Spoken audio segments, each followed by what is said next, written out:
Welcome to the Human Capital Innovations Podcast, your go-to source for personal, professional, and organizational growth and development.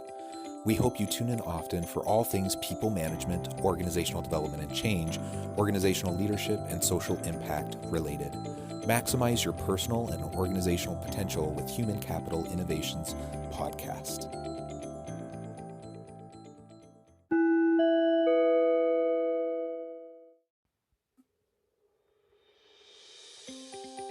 Welcome to the Human Capital Innovations Podcast.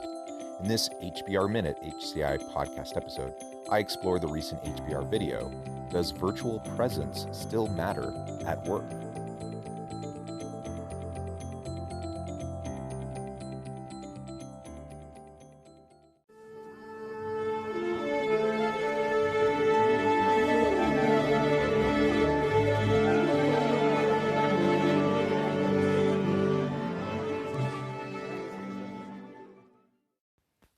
Welcome back to the Human Capital Innovations Podcast. It's great to be with you again today for this HBR Minute HCI podcast episode. Today I'll be exploring the recent HBR video, Does Virtual Presence Still Matter at Work? After a year of remote working and spending most of our waking hours glued to video calls, what have we learned? Many of us have been working and living from home for over a year, and our days are spent being camera ready for video calls and virtual events. We've been doing this so long that Zoom fatigue is all too familiar. At this point, does virtual presence still matter? In this HBR episode, Christine speaks with returning guest expert Rachel Kassar, a former Boston Ballet dancer turned professional presence coach, about real steps to improve virtual communication and professional success. Thanks for joining me, and I'll catch you on the flip side of this first clip. My life right now is just video meetings. You know, you have this pressure to be camera ready. Like you're on the screen for meetings all day at work. And then even after work, you gotta look presentable for your friend call or, be alert for your family call. Actually, there's intense pressure to be camera ready. Back when this all felt new, I actually pointed the camera at myself and recorded a time capsule. Some predictions I had were not correct. So the latest we have officially is that the office will be closed for 4 weeks, but my best estimate is that it probably will be closer to 2 months. Not long after I filmed that time capsule, we started production on the very first episode of Christine versus Work. That was when we were shooting this on my phone, and the Wi-Fi is like, I don't know, everything looks I look weird. My hair's so short. And in that episode, I talked to Rachel Kassar. She's a former Boston Ballet dancer turned professional presence coach. And I'm like, well, what are the tips? How am I supposed to carry myself on these video calls? You don't have to be stoic, non-moving robots. It's not interesting. Here we are a year later, and I'm wondering, does virtual presence still matter? Probably yes, but as we've been in video calls and meetings and been fatigued all this time, it's like, I think my standards have been slipping a little bit. We are all video stars in our meetings now. The question is, how do we make the most of our on-screen time?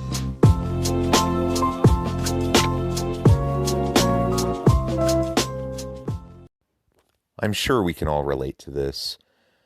Way back last March 2020, right as lockdown procedures were being put in place and people were wearing masks and everyone started working from home and kids were doing school from home, we all had different views on how long the whole pandemic would play out.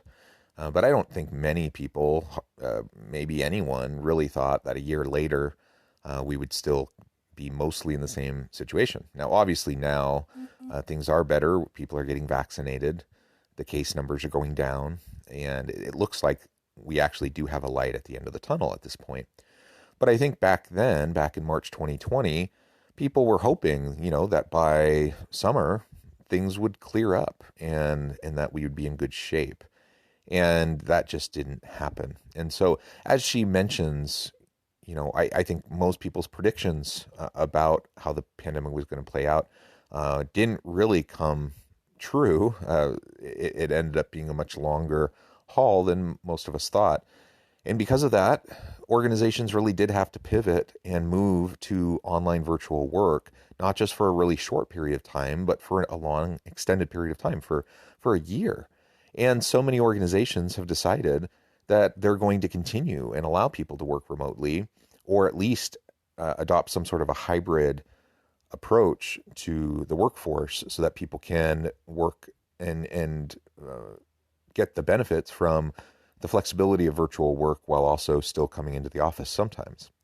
With all of this, though, of course, a big part of virtual work is virtual meetings. And we've been in Zoom meetings, team meetings, Google meetings. There's a bunch of different platforms. And I don't know about you, but I've used probably a dozen different video platforms over the past year in meeting with different people. And Zoom fatigue is real. When you're trying to be camera ready and you're trying to be interactive and you're trying to come off well and be engaged in meetings, when you're on video and sometimes for hours and hours on end, it can be really hard. I've had days where I'm literally in meetings, in Zoom video meetings for 8 hours, and it is rough. I really hate it, actually. I would hate to be in any meetings for 8 hours straight, but being in-person meetings is different than being in Zoom meetings for a variety of reasons. So as she revisits the tips for virtual presence in those meetings, I think it's important because virtual meetings are here to stay. I don't think they're going away anytime soon. I think we are going to continue to leverage them. Even when people are in person, there will still be people joining via virtual meeting options. And they're just so darn convenient that I think we'll continue to do a lot of virtual meetings. So how do we do them effectively? And she's going to go back and explore her initial conversation back in the early stages of the pandemic with a virtual presence expert. And I think it's worth us all considering how those tips apply to us today and what we might be able to do to up our game in terms of our visual presence and engagement in virtual meetings. I decided to check back in with Rachel. Let's see what she has to say 1 year later. You know, the wildest thing is that we were all collectively thrown into this virtual world, like simultaneously, as we found, right? There's this skills gap, and that's both the technology awareness of the platforms we're using, and then also what we can do with our physicality. Why does virtual presence still really matter like a year into this? When everything aligns to send an impression of confidence and professionalism, it also sets you up to be more energized, more focused, more articulate. Conversely, if they're off, they really do detract from your audience's impression of you from the get-go. Fine, I get it. We shouldn't slouch and slurp. We should care about virtual presence. Got it. What has changed since last March and what hasn't? The thing that's most amazing to me in the segment that we did, I think it was like a week into the stay-at-home order here in the US, a lot of what we said was very much on point. We were actually right a year ago. So here's a quick recap. You want to show your physicality. So that means being about 3 feet away from the camera so people can see most of you and your gestures. You want to come across as human. Audio jump. Not a robot. You want to be fully engaged in a meeting? Be on camera, but turn your selfie view off. I love this tip. This way you're not kind of distracted the whole time sort of glancing at yourself, and instead you're fully focused on everyone else in the meeting. Lastly, if you have a few moments before your call, do some physical anchoring exercises to refresh your body and mind. And then reach up to the sky with our hands, open them to the side. How wide and how much space can you take up? And now we're gonna do tiny little circles with our palms. Now that we have the physicality down, time for the technology. Okay, these might seem super obvious, but let's go through them. Consider this a virtual presence checkup for you and also for me. Lay it on me, Rachel. So as we go back and think about the tips that they were discussing a week into the stay-at-home order back last March in 2020, those tips all resonate, and they're just as applicable today as they were then. And in fact, they may be even more applicable now because we find ourselves in so many stinking Zoom meetings and team meetings. Uh, these virtual meetings are so pervasive now that if we want to be effective and get through the noise of all these meetings and the Zoom fatigue, I think it's even more important that we really come off well and that we portray ourselves in a really professional manner. So certainly virtual presence still matters. It's worth us all reflecting on. And in the upcoming clips, they're going to share more about what we should be doing and how we should be checking ourselves in terms of our virtual presence, whether we're working from home or doing virtual meetings even from the office.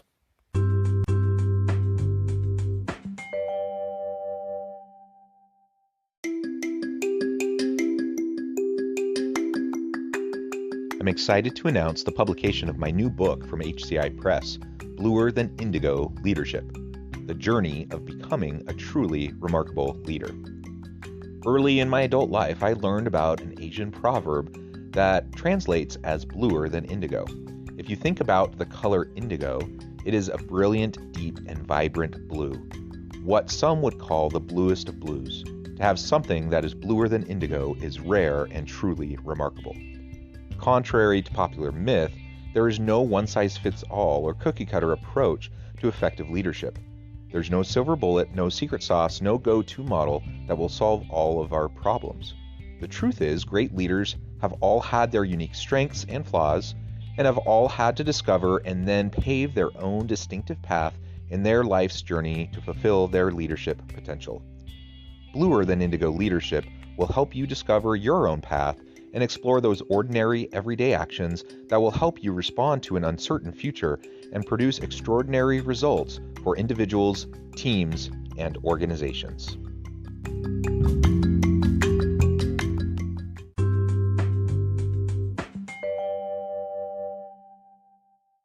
Rachel, be honest. What do you think of my setup on this call?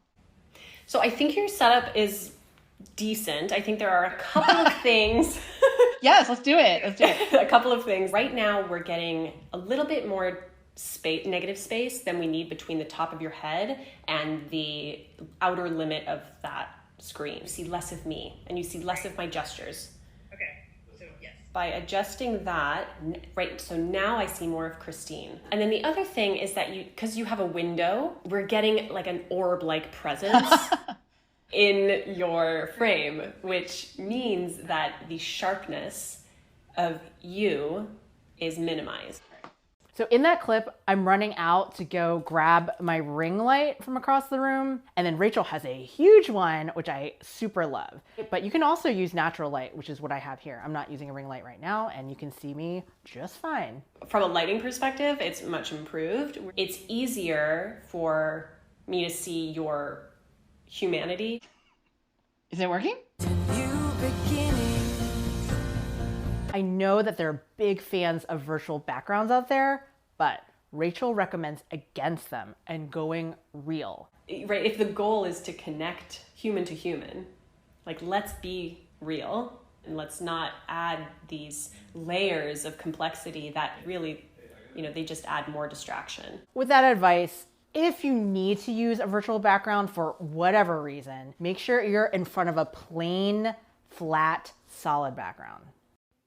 So let's talk background. When we're in virtual meetings, it's really tempting to just set up anywhere and then put up one of those cheesy virtual backgrounds. And while they're not bad, and if you have like craziness going on in your house and you have no choice but to just set up at the kitchen table and put in headphones, and you have kids running around and stuff, then yeah, it's probably preferable to have a virtual background up. But if at all possible, find yourself in a place where you can have some solitude, where you can focus, and where you can have a nice physical background set up that frames you well, that allows those who are in the meeting with you to see a good portion of your body, not just your head, but that they can actually see your body language and your hand gestures and your facial expressions. To set that all up with an actual physical background is definitely preferable. Virtual backgrounds can be a little bit distracting. And there's kind of this halo effect as it goes around your body as the technology is trying to match the virtual background with your face, that you do see that, and it becomes a little bit distracting. Focusing on that good background with good lighting, so you have uh, the light shining on your face, and that will really help you to come across better. Now, of course, we also don't want to be looking at our own picture on the screen, and we want to be looking into the camera as much as possible to give the impression of eye contact.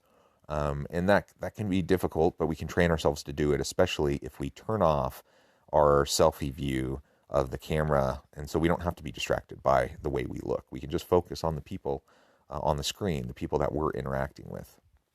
Okay, let's talk about those times when you really need to be off camera during a meeting.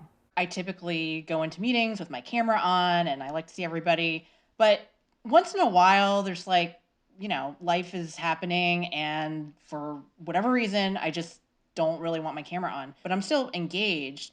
What do I do if someone calls me out on it or they, joke about it? It's like, I don't want to deal with this. How do you address that?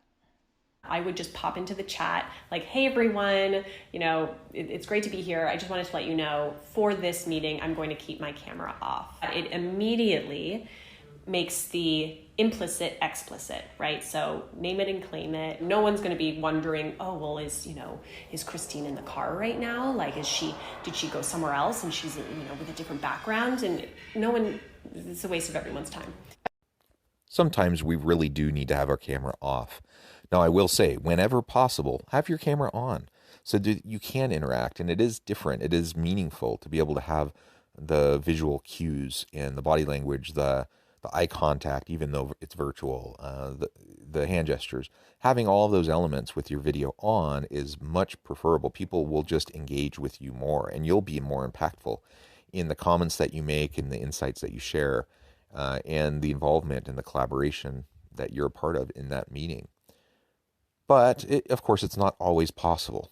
And so if it's not possible, just sure that you explain, and it can be very simple. Right at the very beginning, turn on your camera, say hi to everyone, say, hey, today in this meeting, I'm not going to have my camera on because I don't want it to be distracting, and let it go. And that can be all you need to say, whether it's verbally to them or you can throw it over in the chat, just helping people to understand that.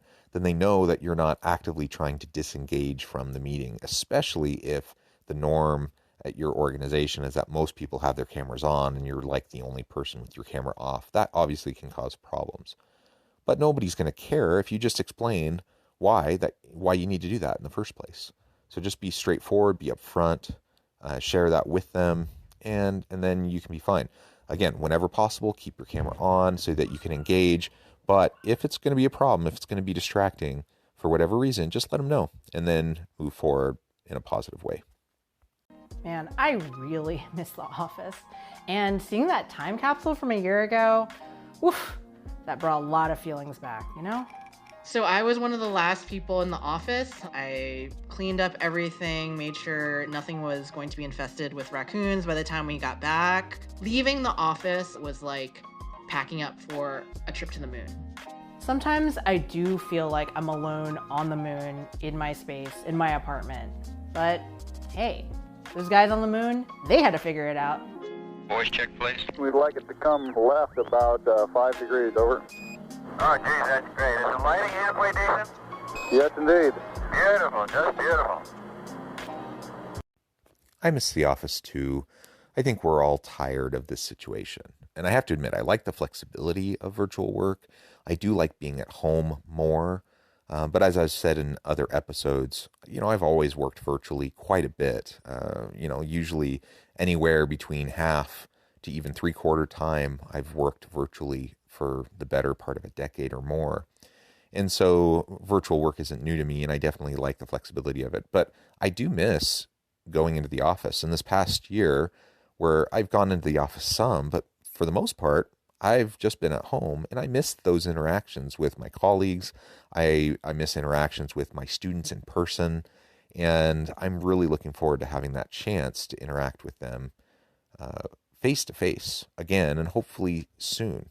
And I'll still continue to work virtually quite a bit, anywhere from a quarter, half to even 3/4 of the time, depending on the week. But being able to be in person will be really nice. All of that said, virtual meetings aren't going away anytime soon, and virtual work isn't going away. People are going to either continue 100% virtual or in some kind of hybrid format, probably indefinitely moving into the future, because there's just so many benefits to it, to productivity, to cost savings, and to many other facets. And so that's going to be here to stay, I think, and we're going to continue with virtual meetings.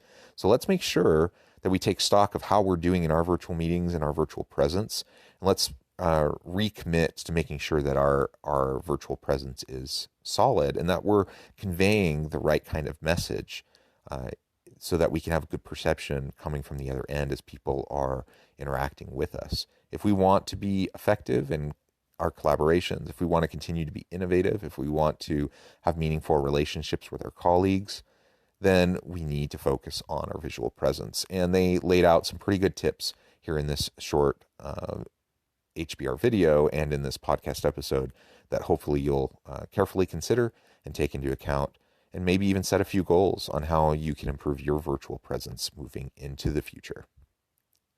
Thanks for joining me for this episode of the Human Capital Innovations Podcast. As always, I hope you can stay healthy and safe, that you can find meaning and purpose at work each and every day, and I hope you have a great week.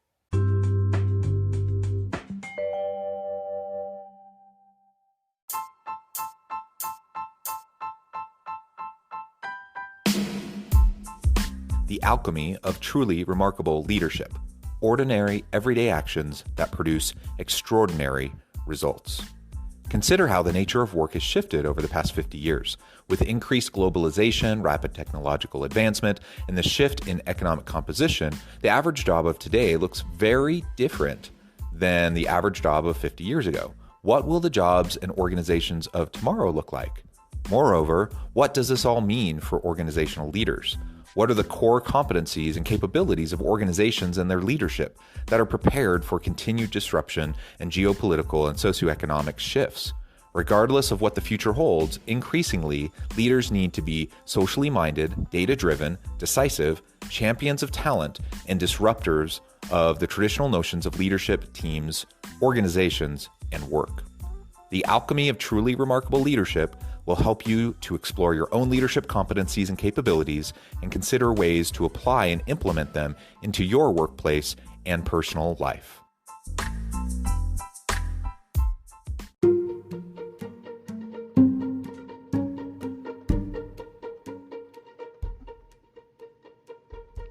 Check out Human Capital Innovations magazine, Human Capital Leadership. Human Capital Leadership is a free, interactive e-magazine with the mission to help individuals, leaders, and organizations find innovative approaches to maximize their human capital potential. We publish issues quarterly in August, November, February, and May. Take a look at the latest issue and let us know what you think.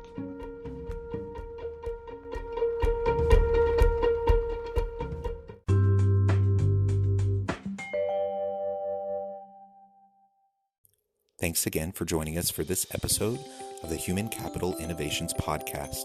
I hope you stay healthy and safe and that you have a great week.